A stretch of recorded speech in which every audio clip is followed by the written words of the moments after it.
Ottoman শাসনামলে, Ottoman সাম্রাজ্যকালীন সময় এই চেস্টনাট নাকি তাদের সিক্রেট একটা স্ন্যাক্স বা একটা নাস্তা হিসেবে ছিল অটোম্যান সাম্রাজ্যকালীন সময়। এটা তারা নাকি অনেক বেশি খেত নাস্তা হিসেবে। এটার উৎপত্তিস্থলই হচ্ছে তুর্কি। আমাদের বাংলাদেশে আছে কিনা জানি না, একদম মিষ্টি, খুব মিষ্টি। আমার কাছে মনে হলো একদম ভাজা ভাজা খাওয়ার চাইতে যখন একটু রেখে দিয়ে পরে ঠান্ডা হলে ওই সময় খেলে আমার কাছে মনে হয় বেশি মজা। আমি গরম গরম খেয়েছিলাম, আমার কাছে অত মজা লাগে নাই, তো ক্রিস্পি ছিল ওই সময় আমি খাইছি, আমার কাছে ভালো লাগে নাই। তবে আমার কাছে মনে হলো রেখে দিয়ে পরে ঠান্ডা হলে, নরম হলে খেলে এটা মজা বেশি।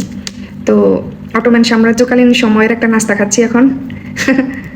আমার খুব ভালো লাগতেছে। এটা অটোম্যান সাম্রাজ্যকালীন সময় ছিল তাদের একটা নাস্তা হিসেবে, সিক্রেট স্ন্যাক্স বা নাস্তা হিসেবে। অনেকেই বাঙালি যারা আছে তারা অনেকে চিনে না, তবে রিভার সাইডে এটা অ্যাভেলেবল। অনেকে দেখে একটা পুরো পাতিলা করে ভাজে, আপনারা খেতে পারেন। এই যে আমি অনেকগুলো কিনছিলাম, আমি অনেককে দিছি। রিভার সাইড এটা বিক্রি করে, আপনারা খেতে পারেন। দাম বেশিও না কমও না।